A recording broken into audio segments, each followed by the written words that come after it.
Pranam Jai Jinendra. So welcome to 35th class of तीर्थंकर चरित्र. तो आज हम ये क्लास में will start with Vasupujya Swami जीवन चरित्र और इसमें we will also cover the second Vasudev. हमने जैसे 11th श्रेयांसनाथ भगवान के जीवन चरित्र में त्रिपुष्ट वासुदेव का जीवन चरित्र देखा. इसमें वासुपूज्य के समय में द्विपुष्ट वासुदेव उनका उनका हम जीवन चरित्र पैरेलल देखेंगे. तो लेट्स स्टार्ट विथ मंगलाचरण. नमो हरियंतारम नमो सिद्धानम नमो आयरियानम नमो उज्जायानम नमो लोय सवसावनम ऐसो पंच नमुकारो सब पाव प्रांसनो मंगलांच सवसिम परमय मंगलम राग द्वेष विजेतारम ज्ञातारम विश्ववस्तुना सक्र पूज्य गिरामेशम तीर्थेशम श्रुतिमानय पन्नगे च सुरेंद्रे च कौशिके पाद संस्कृति निर्विशेष मनस्काय श्री वीर स्वामिने नमः. अज्ञानम तिमिरांधानम ज्ञानं जननी शलाकया नेत्रमुन्मिलितं येन तस्मै श्री गुरुवे नमः. सर्वरिष्टप्रणासाय सर्वभिस्तार्थदायिने सर्वलब्धिनिदानाय श्री गौतम स्वामिने नमः. ओंकार बिंदु संयुक्तम नित्यं ध्यायन्ति योगिनां कामदं मोक्षदं चैव ओंकाराय नमो नमः. तो हमने last time we started with topic of ऊर्ध्वलोक. तो हमने अभी तक अधोलोक के बारे में देखा, फिर हमने काफ़ी डिटेल में मध्यलोक के बारे में देखा और लास्ट क्लास में we started with the topic of ऊर्ध्वलोक. तो लेट्स ब्रीफली रिवाइज हमने लास्ट क्लास में क्या देखा था एंड विल मूव फर्दर. तो हमने देखा कि पूरा ये जो ब्रह्मांड है, पूरी जो सृष्टि है वो 14 राजलोकमय है. उसमें सभी टाइप के जीव, पृथ्वीकाय से लेके अपकाय, एक इंद्रिय, बे इंद्रिय, ते इंद्रिय, चौरिंद्रिय, पंचेंद्रिय, नरक, देवलोक के जीव, मनुष्य जीव, तिर्यन जीव, ये सभी जीव ये पूरे 14 राजलोक में उनका समावेश हो जाता है. तो ये 14 राजलोक में सबसे सेंटर में हमने देखा कि मध्यलोक है. मध्यलोक में सेंटर में मेरू पर्वत है. मेरू पर्वत के नीचे एक भूमि है, उसको समभूतल भूमि कहते हैं. तो ये कॉन्सेप्ट समझने का है. जो समभूतल भूमि है वहां से सभी कैलकुलेशन शुरू होते हैं. तो ये समभूतल भूमि के नीचे 8 रुचक प्रदेश है. वो हर एक रुचक प्रदेश एक आकाश प्रदेशात्मक है, मतलब अत्यंत सूक्ष्म ये प्रदेश है. और वहां से can you use your pointer please? Okay, या श्योर. Thank you. तो ये पूरा 14 राजलोक है. 14 राजलोक में सेंटर में मध्यलोक है और मध्यलोक ये मध्यलोक है. तो मध्यलोक के सबसे सेंटर में हमने देखा मेरू पर्वत है. और ये मेरू पर्वत 1,00,000 योजन ऊंचा है. ये जो मेरू पर्वत है 1,00,000 योजन ऊंचा है और 10,000 योजन उसका डायमीटर है. पर ये मेरू पर्वत जहाँ पे जो जमीन पे टच होता है, जो जमीन पे हम है, जो जमीन पे यहाँ पे टच होता है वहाँ पे 8 रुचक प्रदेश है. तो ये 8 रुचक प्रदेश से सभी कैलकुलेशन शुरू होते हैं. मतलब ये XYZ अगर तुम कंसीडर करो तो ये 0 0 0 पॉइंट है, राइट. तो यहाँ पे पूरे ब्रह्मांड का जो भी जो कैलकुलेशन है वो यहाँ से शुरू होता है, राइट. तो मध्यलोक कितना है हमने देखा. मध्यलोक ये 8 रोचक प्रदेश से 900 योजन ऊपर तक और 900 योजन नीचे नीचे तक. तो ये मध्यलोक है. तो ये मध्यलोक में पूरा जो अड़ीद्वीप है, पूरा उसके बाहर जो पूरा तिरछालोक है, असंख्य द्वीप समुद्र, वो सब कुछ मध्यलोक में आ जाता है. और जो ज्योतिष के विमान है वो भी मध्यलोक में आ जाते हैं. और उसके नीचे जो 900 योजन तक जो व्यंतर देवता है, व्यान व्यंतर देवता है, वो सब कुछ मध्यलोक के अंदर आ जाता है. फिर मध्यलोक के ऊपर 7 राजलोक प्रमाण ऊर्ध्वलोक है, राइट. और मध्यलोक के नीचे 7 रज्जु प्रमाण या 7 राजलोक प्रमाण अधोलोक है. और ये पूरे जो 14 राजलोक में बीच में जो एक नाड़ी है उसको त्रस नाड़ी कहते हैं. त्रस नाड़ी का जो विड्थ है वो 1 रज्जु प्रमाण है और हाइट है वो 14 रज्जु प्रमाण, राइट. और ये त्रस नाड़ी में सभी त्रस जीव की उत्पत्ति, मतलब बेइंद्रिय से लेके पंचेंद्रिय जीव की उत्पत्ति मात्र त्रस नाड़ी में हो सकती है. और त्रस नाड़ी के बाहर मात्र स्थावर एक इंद्रिय के जीव है, राइट. तो ये सब हमने देखा था. It's just brief revision. पर कोई भी क्वेश्चन हो तो पूछना. तो यहाँ पे हमने देखा मेरू पर्वत है. मेरू पर्वत के जहाँ पे जो भूमि में टच होता है वो समभूतल भूमि कहते हैं. वो 8 रोचक प्रदेश है और यहाँ से सभी कैलकुलेशन शुरू होते हैं, राइट. ચૈતલભાઈ આજ સ્થાવર એકેન્દ્રીના જીવ સૂક્ષ્મ અને બાદર બંને હોય કે ખાલી સૂક્ષ્મ હોય? ના, બંને હોય, સ્થાવર ને સૂક્ષ્મ બંને. અચ્છા, હા. સૂક્ષ્મ, બાદર ને હા સૂક્ષ્મ. હા, બાદર ને સૂક્ષ્મ, પણ સૂક્ષ્મ જીવ તો એવા હોય કે આપણને દેખાય પણ नहीं, राइट? या हाँ करेक्ट. हाँ, सूक्ष्म जीव ऐसे होते हैं ना कि उसका हम छेदन भेदन भी नहीं कर सकते, वो इतने सूक्ष्म होते हैं, वो हमारे शरीर के आर पार भी निकल जाते हैं। इवन अभी भी अभी भी हमारे आजू बाजू दोनों स्थावर और सूक्ष्म जीव दोनों है, राइट? पर स्थावर जीव को हम काट सकते, मार सकते, अग्नि में जला सकते, वो सब कुछ कर सकते, उनको उनको दुख होता है। पर जो सूक्ष्म जीव होते हैं ना, सूक्ष्म जीव तो हम उसका छेदन भेदन भी नहीं कर सकते, क्योंकि इतने सूक्ष्म है, वो हमारे शरीर के आर पार निकल जाते हैं। तो जो भी जो वो बेसिकली निगोद के जीव है, राइट? ये सब पूरे पूरे ब्रह्मांड में ये एक बार एक टॉपिक लेना है निगोद का। हम कभी एक बार ऊर्ध्वलोक फिनिश हो, फिर उसके बाद एक निगोद का टॉपिक लेते हैं। तो फिर उसके बाद हमने देखा था कि रज्जु का डेफिनेशन क्या है। ये डेफिनेशन भगवती सूत्र में दिया गया है। तो उसके दो डेफिनेशन है।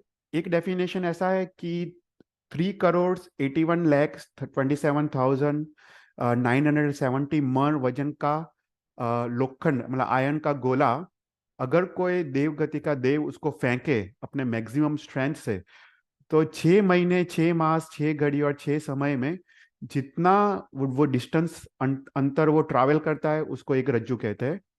या दूसरा डेफिनेशन ऐसा है कि एक देव जो मैक्सिमम गति से ट्रैवल करता है, वो ऐसा कहते हैं कि वो 3 सेकंड्स में, हम 3 बार चपटी बजाते हैं, मतलब 3 सेकंड्स में जम्बू द्वीप का, जो 1 लाख योजन विस्तार वाला जम्बू द्वीप है, उसका 21 टाइम्स प्रदक्षिणा दे सकता है वो देव। 3 सेकंड्स में ही कैन, वो सर्कमफरेंस 21 टाइम्स जम्बू द्वीप का प्रदक्षिणा दे सकता है। वो देव अगर 6 महीने तक ट्रैवल करे, तो जितना डिस्टेंस वो कट करता है, उसको एक रज्जु कहते हैं। तो इतना विशाल डिस्टेंस को भगवती सूत्र में एक रज्जु कहा गया है। फिर उसके बाद हमने ब्रीफली अधोलोक के बारे में देखा। अधोलोक भी 7 रज्जु प्रमाण है।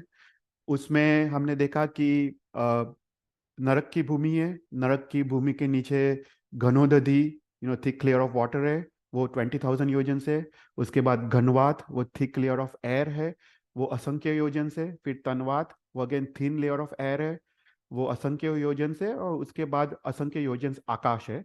उसके बाद दूसरी नरक की भूमि, वापस 20,000 योजन घनोदधि, फिर असंख्य योजन घनवात, असंख्य योजन तनवात, वापस असंख्य योजन आकाश, फिर थर्ड लेयर ऑफ नरक, ऐसा करके 7 लेयर ऑफ नरक है। तो ये सब हमने जाना, क्योंकि यहाँ पे हम ऊर्ध्वलोक का हम एक कैलकुलेशंस आगे जाके आएगा, पर हमने देखा कि सभी कैलकुलेशंस वो समभूतल भूमि, जो 8 रोचक प्रदेश है, वहां से शुरू होता है। पर शास्त्र में ऐसा कहा गया है, जो 8 रोचक प्रदेश है, वो 14 राजलोक का सेंटर नहीं है। वहां से कैलकुलेशंस तो शुरू होते हैं, पर 14 राजलोक का सेंटर नहीं है। तो बोलते हैं 14 राजलोक का सेंटर किधर है? तो बोलते हैं कि जो 8 रोचक प्रदेश है, उसके नीचे जो प्रथम नरकावास है, वो रत्नप्रभा नरक। उसके नीचे 20,000 योजन जाके घनवात, असंख्य योजन का घनोदधि 20,000, असंख्य योजन का घनवात, असंख्य योजन का तनवात, और असंख्य योजन आकाश प्रदेश क्रॉस करने के बाद 14 राजलोक का सेंटर आता है। तो उसका मतलब ऐसा हुआ कि जो अधोलोक है, वो 7 राजलोक से अधिक है। उसका डिस्टेंस 7 राजलोक प्लस असंख्य योजन से, वो अधोलोक है। और ऊर्ध्वलोक 7 राजलोक माइनस असंख्य योजन से, राइट? तो ये एक चित्र हमको भगवती सूत्र में प्राप्त होता है। I think हाँ, તમે પાછળ हाँ, સો એક નંબર તમે જે લખ્યો છે એનાથી પણ નીચેનું हाँ, 14 રાજલોકનું મધ્ય નીચે છે, રાઈટ? राइट राइट, તો हाँ। ઉધ્વલોકને 7 કરતા વધારે મળે ને? ના, અધોલોક ને, કારણ કે જો અધોલોક તો અધોલોક 7 રાજલોક કરતા વધારે છે, ઓકે? એટલે 14 રાજલોકનું સેન્ટર અહીંયા છે, ઓકે? એટલે 14 રાજલોકનું સેન્ટર ઇટ્સ નીચે, પર અધોલોક ઇટ ગોઝ બિયોન્ડ यहाँ पे, ओके? કારણ કે કારણ કે તમે વિચાર કરો, જો મેરુ પર્વત છે, મેરુ પર્વત અહીંયા છે, રાઈટ? ઓકે, હમ. મેરુ પર્વત અહીંયા છે, અને અને મેરુ પર્વતથી 900 યોજન્સ જઈને અધોલોક શરૂ થાય, એટલે અહીંથી અધોલોક શરૂ થાય, પણ 14 રાજલોકનો સેન્ટર અહીંયા છે. એટલે 7 અધોલોક છે એનો એરિયા વધારે છે 7 હા ઉધ્વલ હા, કરતા. એક્ઝેક્ટલી. એટલે અહીંથી ઓકે. અહીંથી મેજર કરો તો 7 રાજલોક અહીંથી થાય, એટલે અધોલોક ઇઝ હા, મોર દેન બરાબર. 7 હા, રાજલોક. ચાલે. હા Thank you. હા, એટલે જનરલી આપણે શું કહેતા હોય છે કે અધોલોક ઇઝ 7 રાજલોક, ઉર્ધ્વલોક ઇઝ 7 રાજલોક, પણ એવું છે નહીં. એટલે અધોલોક ઇઝ 7 રાજલોક પ્લસ અસંખ્ય યોજન્સ, અને ઉર્ધ્વલોક હા. ઇઝ 7 રાજલોક માઇનસ અસંખ્ય યોજન્સ, અને મધ્યલોક ઇઝ 1800 યોજન્સ, સમભૂતલ ભૂમિથી 900 યોજન્સ બિલો અને 900 યોજન્સ ઉપર. તો આટલું વસ્તુ યાદ રહેવી જોઈએ. કોઈ પણ તમને પૂછે તો दिस यू शुड नो. फिर उसके बाद हमने देव गति का वर्णन शुरू किया था. तो उसमें हमने देखा था कि जो पंचेंद्रिय जीव है उसका जो क्लासिफिकेशन है वो जीव विचार के हिसाब से 535 प्रकार के पंचेंद्रिय जीव है. उसमें जो देव गति के जीव है वो 198 टाइप्स ऑफ देव गति के जीव है. तो उसके बारे में हम ब्रीफली पहले देख लेते हैं, फिर आगे बढ़ते. तो हमने देखा कि जो देव गति के है वो 198 टाइप्स है, उसमें 99 टाइप्स उसमें अपर्याप्त और पर्याप्त, राइट? जो प्रथम अंतर मुहूर्त में ये सभी जीव अपर्याप्त होते हैं, वो सब पर्याप्ति प्राप्त करते हैं और वो पर्याप्त बनते हैं. तो टोटल 99 टाइप्स ऑफ जीव्स, और दोनों पर्याप्त और अपर्याप्त मिला के 198 टाइप्स ऑफ देवलोक के जीव. उसमें अधोलोक में 25 विद 10 भुवनपति, 15 परमाधामी, ये हमने देखा था अधोलोक के डिस्क्रिप्शन में. फिर मध्यलोक में 8 व्यंतर, 8 व्यानव्यंतर, 10 तिर्यक और 5 चर ज्योतिष और 5 अचर ज्योतिष, राइट? हमने जब मध्यलोक का डिस्क्रिप्शन देखा उसमें अडिद्वीप में जो भी ज्योतिष के विमान है उसमें 5 प्रकार के, मतलब ग्रह, चंद्र, तारा, सूर्य और नक्षत्र, ऐसा करके जो अडिद्वीप के अंदर है वो सब मूविंग है, राइट? वो कंटिन्यूअस मेरू अपने अपने मेरू पर्वत की प्रदक्षिणा देते हैं, इसलिए वो चर ज्योतिष है. पर अडिद्वीप के बाहर ऑल द ज्योतिष के विमान वो स्टेबल है, वो मूव नहीं होते, मतलब वो अचर ज्योतिष है. तो ऐसा करके मध्यलोक में 36 टाइप ऑफ देवगति के देव्स, और अभी ऊर्ध्वलोक के 38, उसमें 12 वैमानिक देवलोक, 3 खिलभिषक देवलोक, खिलभिषक मतलब जो नौकर चाकर देवता है, 9 ग्रव्यक, 5 अनुत्तर और 9 लोकांतिक देवलोक के देव. ये सब हम वापस थोड़ा जब ज्योग्राफी देखेंगे तब थोड़ा डिटेल में देखेंगे. पर तो टोटल 99 टाइप्स, उसमें प्रथम अंतर मुहूर्त में वो अपर्याप्त होते हैं और उसके बाद वो पर्याप्ति को प्राप्त करते हैं, राइट? तो ये सब देखा था. तो उसमें सबसे ऊपर सिद्धशिला, उसके नीचे 5 अनुत्तर, 9 ग्रेव्यक, फिर 12 वैमानिक देवलोक. और अगर तुम देखो तो अगर मध्यलोक से स्टार्ट करो तो सबसे पहले ज्योतिष के विमान के ऊपर सबसे पहले खिलभिषक देवता का वास आता है. ये वो प्रथम खिलभिषक देवता, वो नौकर चाकर देवता. फिर उसके बाद फर्स्ट और सेकंड वैमानिक देवलोक, फिर सेकंड खिलभिषक देवता का वास आता है, फिर थर्ड और फोर्थ वैमानिक देवलोक, फिर फिफ्थ वैमानिक देवलोक, और फिफ्थ वैमानिक देवलोक के सेम लेयर में 9 लोकांतिक देव का वास आता है. फिर उसके ऊपर थर्ड खिलभिषक देवता का वास, फिर 6th 7th 8th देवलोक, फिर 9th 10th 11th 12th, और उसके ऊपर 9 ग्रेव्यक, 5 अनुत्तर और फिर सिद्धशिला, राइट? तो इसमें कोई क्वेश्चन हो तो पूछना, हम अभी रिवाइज ही कर रहे हैं. फिर हमने सिद्धशिला के बारे में देखा था, वो 45 लाख योजन्स विस्तार वाला है, जो पूरे अडिद्वीप का डायमीटर है वो सिद्धशिला का डायमीटर है. वो बीच में 8 योजन्स थिक है, और वो थिकनेस कम होते होते उसके पेरिफेरी में अंगुल प्रमाण थिकनेस होता है. और ये सिद्धशिला जो सर्वाश्रित विमान है 5 अनुत्तर, उसके 12 योजन ऊपर है. और ये सिद्धशिला में 3 लेयर्स ऑफ एयर है. उसमें सबसे नीचे का लेयर ऑफ एयर है वो 4000 धनुष्य है. उसके ऊपर का जो थिन लेयर ऑफ एयर है वो 2000 धनुष्य है. और उसके ऊपर जो सबसे थिन लेयर ऑफ एयर है वो 1575 धनुष्य थिक है.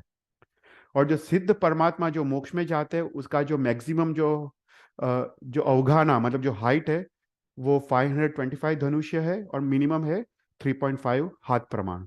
ये सभी जो मोक्ष में जाते हैं वो सबसे ऊपर ऑफ लेयर ऑफ जो एयर है वहां पे वो रिसाइड करते हैं।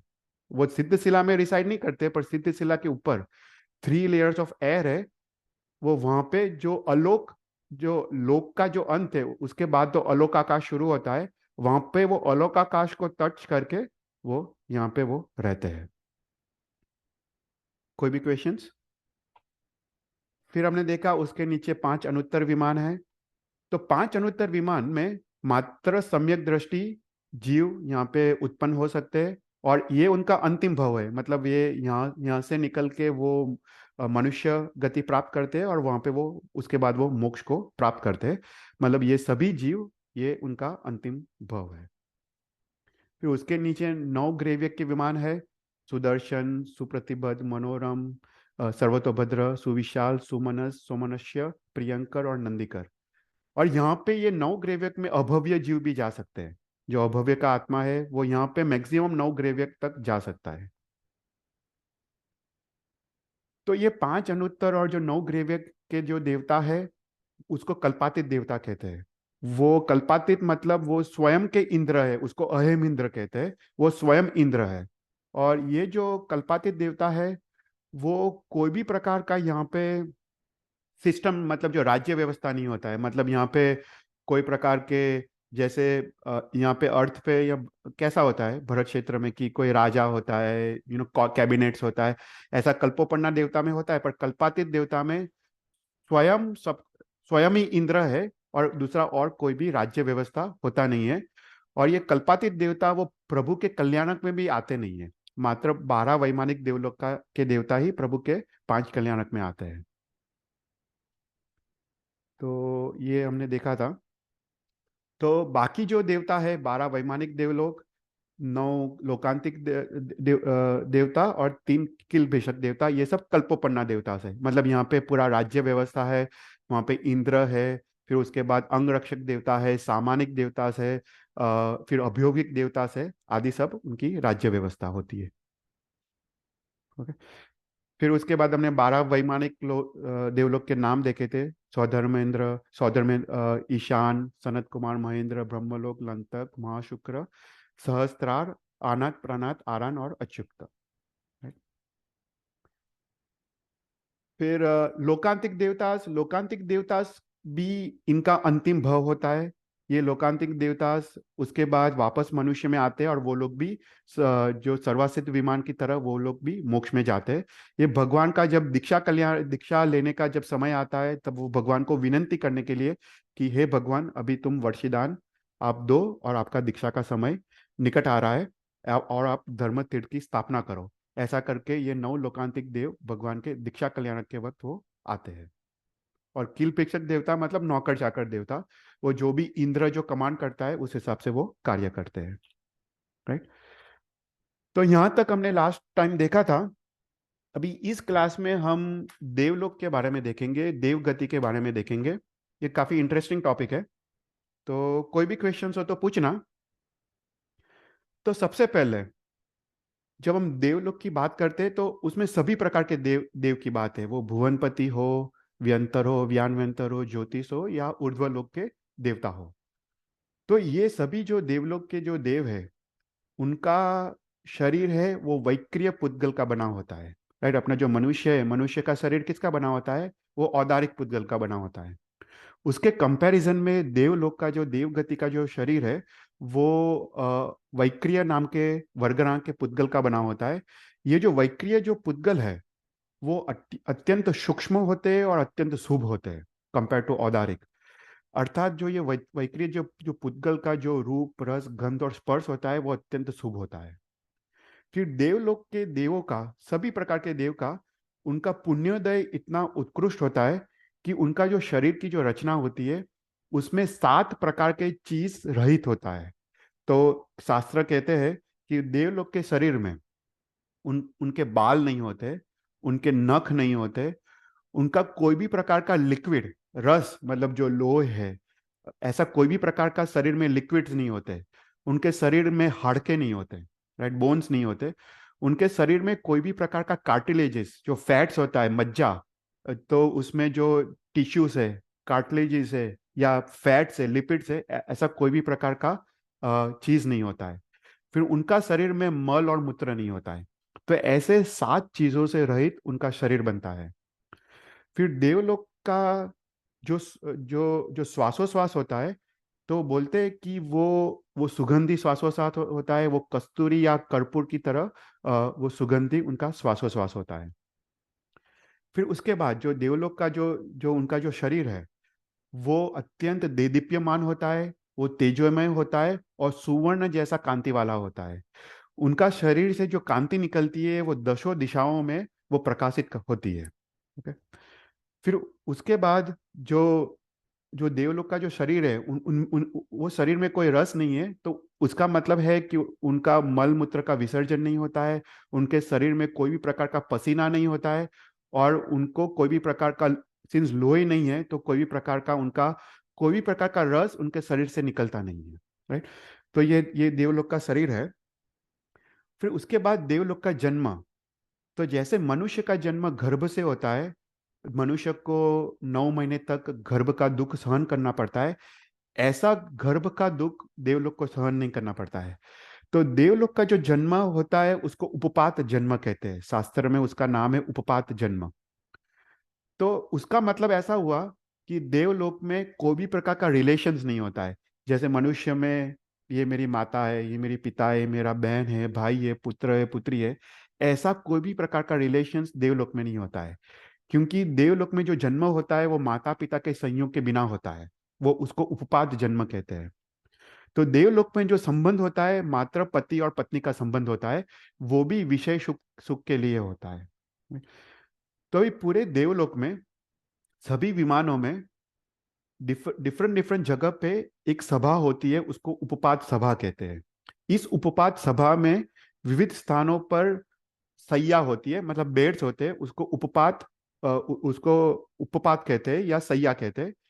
ये सैया में देवदुष्य वस्त्र होता है और फूलों से वो सजाई गई होती है, और ये देवदुष्य वस्त्र के नीचे देवता का जन्म होता है। तो शास्त्र कहता है कि जब देवता का जन्म होता है, प्रथम समय में वो एक एक अंगुल के असंख्य भाग जितना उसका शरीर होता है, पर प्रथम समय में वो अपना जो आहार पर्याप्ति को वो पूर्ण करता है, और उसके बाद एक अंतर मुहूर्त में वो सभी 6 पर्याप्ति को वो पूर्ण करता है। राइट। तो यहाँ पे शास्त्र में बताया गया है कि what is the difference between औदारिक शरीर एंड वैक्रिय शरीर। जो जो मनुष्य है, तो मनुष्य की पर्याप्ति कैसे पूर्ण होती है, तो बोलते हैं कि प्रथम समय में मनुष्य आहार पर्याप्ति को पूर्ण करता है, पर उसके बाद एक अंतर मुहूर्त में वो शरीर पर्याप्ति पूर्ण करता है, फिर वापस एक अंतर मुहूर्त में इंद्रिय पर्याप्ति पूर्ण करता है, वापस एक अंतर मुहूर्त में श्वासोश्वास पर्याप्ति, वापस अंतर मुहूर्त में भाषा पर्याप्ति, और एक अंतर मुहूर्त में मन पर्याप्ति को पूर्ण करता है। पर पूरा जो प्रोसीजर है वो एक अंतर मुहूर्त का है। ये सभी जो 6 पर्याप्ति वो एक अंतर मुहूर्त में पूर्ण होती है। पर उसके कंपैरिजन में जो वैक्रिय शरीर है, उसका पर्याप्ति का जो कंप्लीशन है वो स्लाइटली डिफरेंट है। तो उसमें हाँ, कोई क्वेश्चंस? हाँ। तो उसमें जो वैक्रिय शरीर है वो प्रथम समय में तो आहार पर्याप्ति पूर्ण करता है औदारिक की शरीर की तरह, पर उसके बाद शरीर पर्याप्ति उसको एक अंतर मुहूर्त लगता है औदारिक की शरीर की तरह।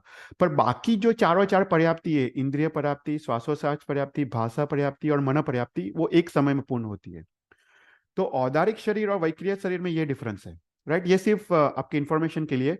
पर दोनों का जो शरीर की रचना है, 6 पर्याप्ति वो एक अंतर मुहूर्त में पूर्ण होती है। राइट। तो देव गति का जब देव का जन्म होता है, वो अपनी 6 पर्याप्ति को पूर्ण करते हैं, और 6 पर्याप्ति जब पूर्ण होती है तब उनको थर्ड ज्ञान उत्पन्न होता है। उसको, अगर वो देव गति का देव वो सम्यक दृष्टि है, अर्थात वो पूर्व भव में सम्यक दर्शन को लेके आया है, तो उसको अवधि ज्ञान उत्पन्न होता है। अगर वो देव प्रीवियस भव में मिथ्या दृष्टि जीव है, तो उसको विभंग ज्ञान उत्पन्न होता है। तो जैसे ही देवता का जन्म होता है, वो 6 पर्याप्ति पूर्ण करता है, उसको अवधि ज्ञान अब या विभंग ज्ञान उसको सम्यक दर्शन के हिसाब से उसको उत्पन्न होता है। राइट। अभी जो देवता है, देवता का मृत्यु कभी भी अपर्याप्त अवस्था में होता नहीं है। वो कंपलसरी छेवचे पर्याप्ति पूर्ण करता है। उसके कंपैरिजन में जो मनुष्य है, मनुष्य वो अपर्याप्त अवस्था में वो मर सकता, इवन तिर्यंच का जीव वो अपर्याप्त अवस्था में उसका मृत्यु हो सकता है, एक्सेप्ट फॉर त्रिषष्टि सला का पुरुष, जो 12 तीर्थंकर है, जो 24 तीर्थंकर है, 12 चक्रवर्ती है, 9 वासुदेव, 9 प्रति वासुदेव और 9 बड़देव, उनका मृत्यु अपर्याप्त अवस्था में नहीं होता है भाई। पर बाकी जो मनुष्य है, हमारा मृत्यु अपर्याप्त अवस्था में हो सकता है। राइट। तो अभी देवगति का देव वो अपना छेव पर्याप्ति पूर्ण करता है। उसके बाद उसको थर्ड अवधि ज्ञान या विभंग ज्ञान उत्पन्न होता है। उसके बाद उसका शरीर पूरा युवावस्था में आ जाता है। राइट। तो उसका देवलोक में नहीं बाल्यावस्था है, नहीं वृद्धावस्था है। उसका मतलब देवगति के देव को नहीं कोई बाल्यावस्था के दुख को सहन करना पड़ता है, या नहीं कोई भी वृद्धावस्था के दुख को सहन करना पड़ता है। तो जैसे मनुष्य में हमारे जैसे हम हमारी वृद्धावस्था आती है, तब हमारा शरीर कमजोर हो जाता है, इंद्रिय शिथिल हो जाती है। पर ऐसा कोई भी दुख देवगति में नहीं है। देवगति का जीव अंतर्मुख में वो युवावस्था में पैदा हो जाता है, और मरने तक वो युवा अवस्था में वो रहता है। उसके अलावा जो देवगति का देव, उसका जो शरीर है, उसमें कोई भी प्रकार का रोग उत्पन्न नहीं होता है। ओके। जैसे हमारे में सर्दी खांसी, कोई भी प्रकार का sickness, cancer, right, heart disease, diabetes, ये सब होता है। उसके कंपैरिजन में देवगति के देव जब से जन्म लेते उनके मृत्यु तक एक भी रोग उनके शरीर में उत्पन्न नहीं होता है। ओके। अभी जो उनका, जब ये देवगति का देव का जब जन्म होता है, तो सबसे पहले उनका जो शरीर होता है, वो लोग वो लोग निर्वस्त्र होते हैं और अलंकार के रहित होते हैं। पर जो भी देव देवियां उनके स्वागत के लिए आए हैं, सबसे पहले उनको जय जयकार करते हैं, उनको नमस्कार करते हैं। और अगर वो सम्यक दर्शी देवता हो, तो सबसे पहले उनको जिन पूजा का महत्व समझाते हैं। जैसे ही वो उनका जन्म होता है, सबसे प्रथम उनको जिन पूजा और जिनेश्वर देव का महिमा उनको समझाते हैं। और उसके बाद सबसे पहले जो अभियोगिक देवता है, जो वहाँ पे जो काम करने वाले देवता है, सबसे पहले उसको अभिषेक सभा में ले जाते हैं। तो अभिषेक सभा में सबसे प्रथम उनका शरीर का स्नान होता है, उनका विविध समुद्र के जल से, औषधि के जल से उनका स्नान होता है। और उसके बाद अभिषेक सभा से उनको अलंकार सभा में ले जाते हैं। तो यहाँ पे अलंकार सभा में उनको सभी प्रकार के वस्त्र, देवदूष्य वस्त्र पहनाए जाते हैं, और सभी प्रकार के अलंकार उसको पहनाए जाते हैं। माथा पे मुगट, कान में कुंडल, नेक में नेकलेस, हाथों और पैरों में सभी प्रकार के अलंकार पहने जाते हैं। और कहा जाता है कि ये जो अलंकार होते हैं, वो देव को इतने प्रिय होते हैं कि वो पूरी जिंदगी वो अलंकार पहन के रखते हैं। कोई कोई ना कोई प्रकार के, सातों सात प्रकार के अलंकार वो बॉडी में वो धारण करते हैं। और उसके बाद अलंकार सभा से उनको व्यवसाय सभा में ले जाते हैं। ओके। तो सर्वप्रथम उनको व्यवसाय सभा में ले जाते हैं। ये व्यवसाय सभा में उनको एक इंट्रोडक्शन मिलता है, ओरिएंटेशन मिलता है कि ठीक है, तुम्हारा काम का क्या है। उनके पदवी के हिसाब से, अगर वो अभियोगिक देवता है तो उस हिसाब से उनको उनको काम दिया जाता है। अगर वो शामानिक देवता है तो उनको उस प्रकार से काम दिया जाता है। किलपिशक देवता, जो भी प्रकार का वो देवता है, अंगरक्षक देवता, तो उस प्रकार का उसको काम उसको समझाया जाता है। और देवलोक के जो भी रीति रिवाज है, रूल्स एंड रेगुलेशंस, वो सब यहाँ पे उसको समझाया जाता है।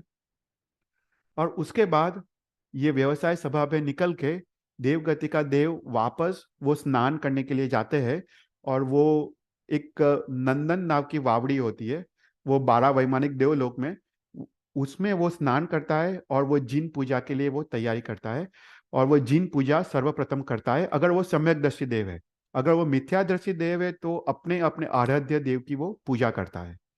और उसके बाद वो सर्वप्रथम जिन पूजा करने के बाद उसको सौधर्मेंद्र सभा में ले जाते हैं, जो इंद्र की सभा है, वहां पे उसको ले जाते हैं। और ये सौधर्मेंद्र सभा में उसका जो भी काम है, जो कार्य है, वहाँ वहाँ उसका शुरू हो जाता है। और उसका पूरा जीवन, उसका जो भी काम है, वो काम करते हैं और बाकी के रिमेनिंग समय में वो विषय और सुख भोग में उसका पूरा जीवन वो व्यतीत करते हैं। उसके अलावा जो देवगति का देव है, तो वो उनका शरीर हमने देखा कि अत्यंत शुभ है, अत्यंत निर्मल है, स्वच्छ है, कोई भी प्रकार का उनके शरीर में रोग नहीं है। उसके ऊपर कहते हैं कि उनका जो आंखें होती है, वो आंखें भी अत्यंत ब्यूटीफुल आंखें होती है, पर आंखें की पलकारे नहीं होते। हम जैसे आंख का ब्लिंकिंग करते हैं, ऐसे देवगति के देव की जो आंखें होती है वो पलकारे के रहित होती है। फिर उसके बाद ये देवगति के देव जब दूसरे क्षेत्र में जाते हैं, जैसे मनुष्य क्षेत्र में या पृथ्वी पे आते हैं, तब वो जमीन को टच नहीं करते। वो जमीन के 4 अंगुल ऊपर वो चलते हैं, वो कभी भी वो जमीन को स्पर्श नहीं करते। उसके बाद देवगति का देव है, उनकी भाषा कौन सी है, तो बोलते हैं अर्धमागधी भाषा। ये सभी 12 वैमानिक देव लोग, भुवनपति ज्योतिष के देवता, जो भगवान जो वाणी में देशना देते हैं अर्धमागधी भाषा में, वही भाषा वो वहां पे देवलोक में वो चलती है। मतलब अगर हमने देखा है, राइट, जो शक्रेंद्र है, शक्रेंद्र जब भगवान का जन्म होता है, वो शक्रस्तव की रचना करता है, वो भगवान की स्तुति करता है। और अपने पास जो वर्धमान शक्रस्तव जो आया है वो पूरा अर्धमागधी में है। वो स्वयं शक्रेंद्र ने उसकी रचना की है। तो शक्रेंद्र जो जो 12 वैमानिक जो देवलोक के देव है, वो भी जो भगवान की जो भाषा है अर्धमागधी भाषा में, वहां पे वही भाषा में वो लोग अपने अपनी बात और पूरा उनका भाषा वहां पे चलती है। फिर उसके बाद जो ये जो 12 जो भी जो देवलोक का देवता है, वो उनके पास काफी लब्धि होती है, काफी शक्ति होती है। वो अपने जैसे, उसको उत्तर वैक्रिय लब्धि कहते हैं, वो अपने जैसा ही शरीर की रचना कर सकते हैं। तो वो विविध प्रकार की उनको लब्धियां होती है। और उसके बाद कहते हैं कि जो देवगति के देव है, वो गले में एक माला को धारण धारण करते हैं, सभी देवता। ये माला कभी भी कर्माती नहीं है, पर उनका जब मृत्यु का समय नजदीक आता है, उसके 6 मास पूर्व, 6 महीने पूर्व वो माला कर्माने लगती है। तब उनको पता चलता है कि मेरा मृत्यु का समय नजदीक आया है। और जो मिथ्या दृष्टि देव है, वो यहाँ पे कल्पांत करते हैं, वो रोते हैं, वो जोर जोर से कल्पांत करते हैं, क्योंकि उनको पता है कि उनको दुर्गति में जाना है। उनको उनको एक इंद्रिय भव मिल सकता है, बे इंद्रिय तिर्यंज का भव मिल सकता है। तो ऐसा करके वो देखते हैं कि उनका दूसरा भव कौन सा होने वाला है, और वो जोर जोर से कल्पांत करते हैं। पर वो सम्यक दृष्टि देवता है, उनकी तो सदगति होने वाली है। तो वो सुखी से पूरा अपना देव गति का आयुष्य को पूर्ण करते हैं। फिर उसके बाद देवताओं का आहार। ओके, तो बोलते हैं कि जो भी जीव है उसका 3 प्रकार का आहार होता है। उसको ओजाहार, लोमाहार और कवलाहार, ऐसा 3 प्रकार के शास्त्र में आहार बताए गए हैं। तो पहला है ओजाहार। तो जो देव गति के देव है, जब वो जन्म होता है और जब तक उनका आहार पर्याप्ति और शरीर पर्याप्ति जब तक पूर्ण होता है, तब तक वो जो आहार ग्रहण करते हैं, बाहर से जो आहार को पुद्गल को जो ग्रहण करते हैं, उसको ओजाहार कहते हैं। जैसा हमारा भी ओजाहार है, हमारी जो 6 पर्याप्ति पूर्ण होती है, तब तक जो आहार ग्रहण करते हैं उसको ओजाहार कहते हैं। तो देव गति के देव को शरीर पर्याप्ति के पूर्ण होने तक जो आहार है उसको ओजाहार कहते हैं। फिर दूसरा आहार है लोमाहार।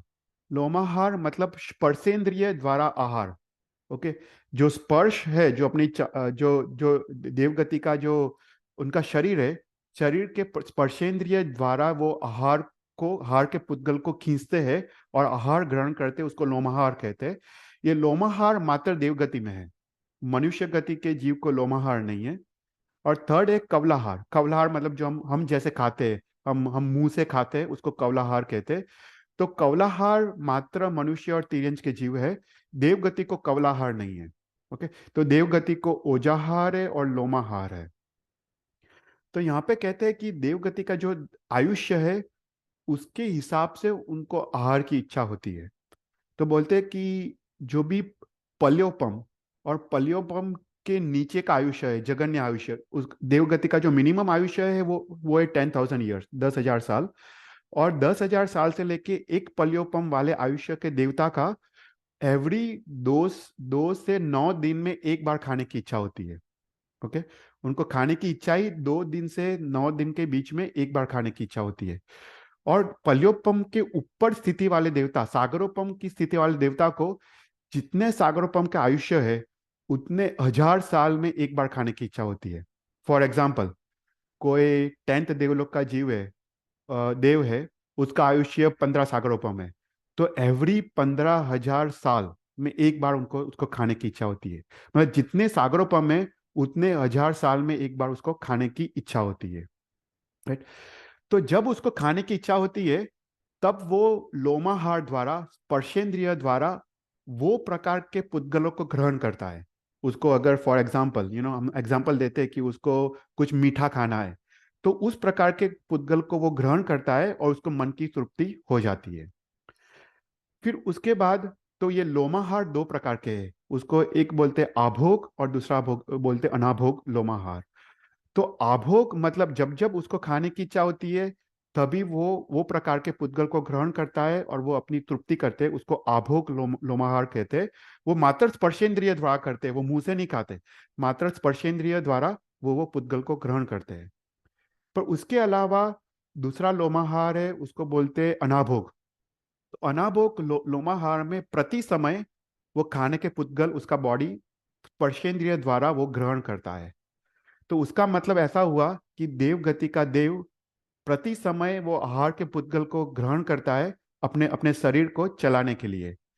तो उसका मतलब देव गति में वीरति धर्म नहीं है। देखो, देव गति में मनुष्य में हम तप कर सकते हैं, पर देव गति के देव कभी भी वो तप नहीं कर सकते, क्योंकि ये अनाभोग लोमाहार वो कंटिन्यूअस चालू रहता है, वो उनके कंट्रोल के बाहर है।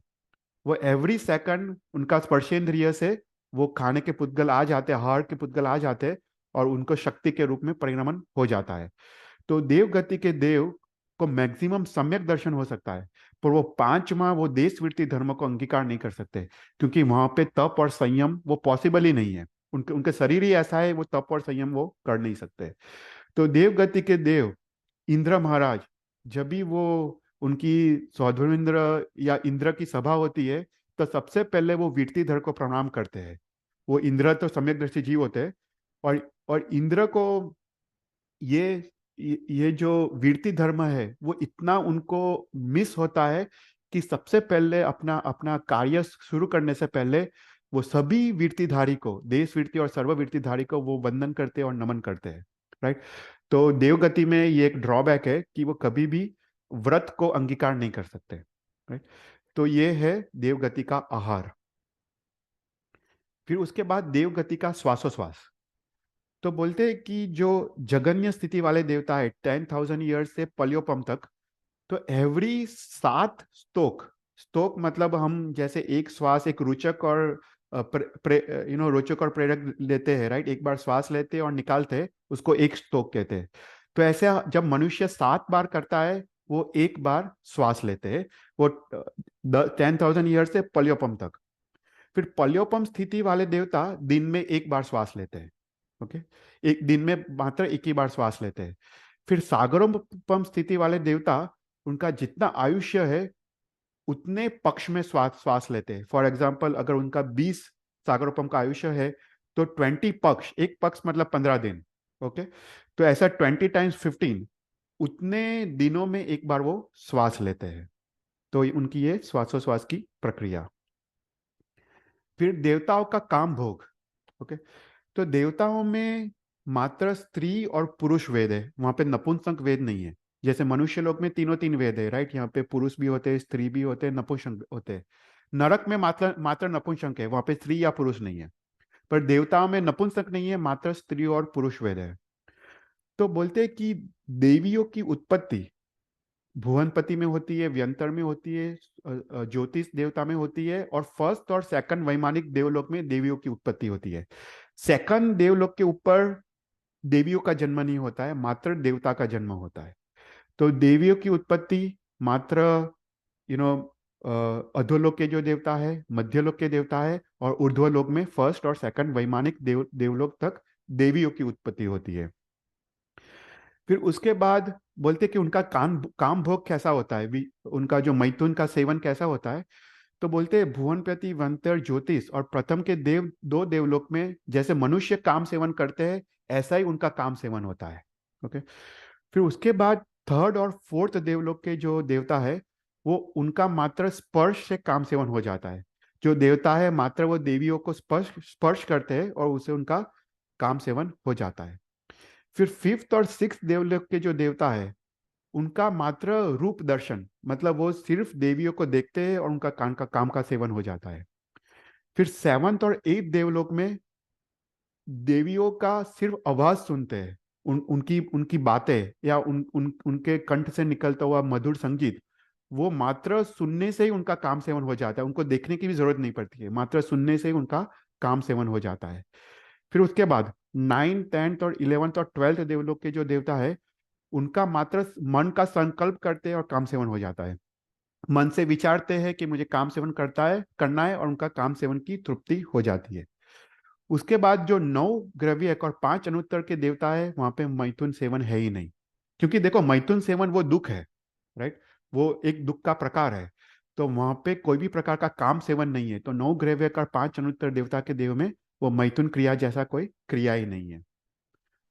तो यहाँ पे क्वेश्चन होता है कि ठीक है, देवगति की तो देविया है वो तो सेकंड देवलोक तक उत्पन्न होती है, तो थर्ड फोर्थ फिफ्थ सिक्स देवता का काम सेवन कैसे होता है? तो बोलते कि जो थर्ड देवलोक से ऊपर के जो देवता है वो जब भी अपना मन का विचार रखते हैं, जब जब भी वो मन का संकल्प करते हैं, तो वो संकल्प का उनका पुण्य का जो उदय का सामर्थ्य उतना होता है, पुण्य का उदय इतना प्रकृष्ट होता है कि देवियों को स्वयं आना पड़ता है, राइट। तो थर्ड और फोर्थ देवलोक के देव को स्पर्श से जब काम सेवन होता है, जो मन का संकल्प रखते हैं, तो प्रथम और सेकंड देवलोक से जो वैमानिक देवियां है वो थर्ड और फोर्थ देवलोक में ट्रैवल करते हैं या ऊपर के देवलोक में ट्रैवल करते हैं और ऊपर के देवता का वो काम सेवन हो जाता है। तो बोलते हैं कि जो फर्स्ट और सेकंड वैमानिक की देवता की जो देवियां है वो दो प्रकार की है। एक परिगृहिता मतलब शादीशुदा है, और दूसरा अपरिगृहिता, वो शादीशुदा नहीं है।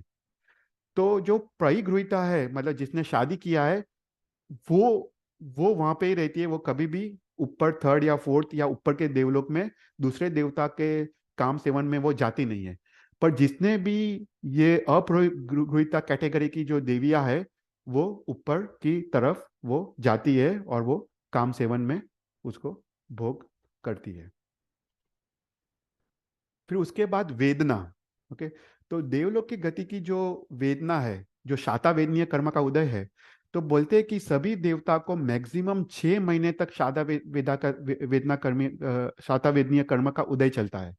फिर 6 महीने के बाद अवश्य उनको असाता वेदनीय कर्म का उदय आता है, और ये असाता वेदनीय कर्म का उदय एक अंतर्मुहूर्त तक चलता है, और वापस उनको 6 महीने तक वापस उनको शातावेदनीय कर्म का उदय चलता है। तो मैक्सिमम उनका 6 महीने तक शातावेदनीय कर्म का उदय होता है। उसके बाद उनको अवश्य एक अंतर्मुहूर्त, मतलब एक अंतर्मुहूर्त मतलब एक समय से लेके 48 मिनट तक, कितना भी समय, उसमें उनको अशातावेदनीय का उदय अवश्य आता है। पर वापस उनको उतना पुण्य का उदय है, वापस उनको 6 महीने तक वापस उनको शातावेदनीय कर्म का उदय चलता है। फिर उसका है देव का उपपात, राइट। हमने देखा देव देव का जो जन्म होता है उसको उपपात कहते हैं। तो बोलते हैं कौन सा जीव देव देवगति में जा सकता है? तो बोलते हैं कि जो जैन नहीं है, जैनेतर है, अन्य अन्य दर्शन वाले, वो मैक्सिमम 12th देवलोक तक जा सकते हैं। ओके। फिर जो मिथ्या दृष्टि है, इवन अभव्य जीव, वो 9th नौ नौ ग्रव्यक तक जा सकते हैं। फिर जो सम्यक दृष्टि साधु भगवंत है वो प्रथम वैमानिक देवलोक से ऊपर से लेके सर्वार्थ विमान तक वो उत्पन्न होते हैं। फिर तो चौथ पूर्व महात्मा है, वो पांचवा देवलोक से लेके सर्वसिद्ध विमान तक उत्पन्न होते हैं। वो पांचवें से नीचे वो उत्पन्न नहीं होते। फिफ्थ ब्रह्म देवलोक से लेके सर्वसिद्ध विमान उत्पन्न होते हैं। और पंचेंद्रिय तिर्यंच के जीव, राइट, वो मैक्सिमम 8th देवलोक तक जा सकते हैं। तो ये उनका देवगति का उपपात। तो कोई भी क्वेश्चंस? बहुत सारा इंफॉर्मेशन ये क्लास में था, पर कोई भी क्वेश्चन? हाँ। દેવોમાં અવિરતિ છે ખબર છે પણ આ કારણથી હતી એ નતું ખબર વિચાર अच्छा, કરો. हाँ, એ તો છે, એ લોકોને કોઈ ઓપ્शन જ નથી, उनको उनको शरीर ही वो लोग दुख करते हैं, मतलब जो सम्यकदर्शी देवता है उनको दुख પણ होता है આપણે कि સાંભળ છે કે એમાં દેશવીરતી નથી, પણ એનું કારણ કે આ લોમાહાર સતત ચાલુ હોય એ ખબર નહોતી એમ हाँ हाँ हाँ, बराबर बराबर, हाँ हाँ ना, જોઈને डेफिनेटली डेफिनेटली, हाँ, क्योंकि या मतलब उनको कोई ऑप्शन ही नहीं है ना या उनका तो हार्ट चालू है, तो वो तो कुछ तप या संयम कैसे कर सकते हैं, पॉसिबल ही नहीं है, पॉसिबल नहीं। या, तो इसलिए उनको उनको जल्दी, उनको जो सम्यक देवता है उनको जल्दी उनको मनुष्य में आना होता है, उनको देशवीरती सर्ववीरती उनको अंगीकार करना होता है, उनको मोक्ष उनको प्राप्त करना होता है। એટલે જ આપણામાં ઓલું છે ને, માનવના જન્મને દેવતાઓ ઝંકતા, સ્વર્ગના વિલાસો એને ઘડી ઘડી ડંકતા, ઘડી ઘડી ડંકતા. આખું છે. हाँ आखो છે, હમ અદ્ભુત છે, સજ્જાય છે ને, સજ્જાય છે કે સ્તવન છે? એ સ્તવન જ છે. સ્તવન જ છે, અચ્છા અચ્છા, ઓકે ઓકે, અમે હા જૈન સેન્ટરમાં બહુ વર્ષો પહેલા છોકરાઓને કરાવેલું, કેતન હા, નાનો હતો ત્યારે. ઓ અચ્છા અચ્છા, બરાબર, મેં સાંભળ્યું છે, અદ્ભુત છે. માનવનો જન્મ મળ્યો, મહાવીરનો ધર્મ મળ્યો. હા હા હા, બરાબર. માનવનો જન્મ મળ્યો, મહાવીરનો ધર્મ મળ્યો, આવો સંયોગ નહીં આવે ફરીવાર, નહીં આવે ફરીવાર. વાહ વાહ, આખું છે, બહુ સરસ છે. હા હા, તમે મોકલજો ગ્રુપમાં મોકલજો. યા શ્યોર. હા, तो ओके, तो हम अभी 12th तीर्थंकर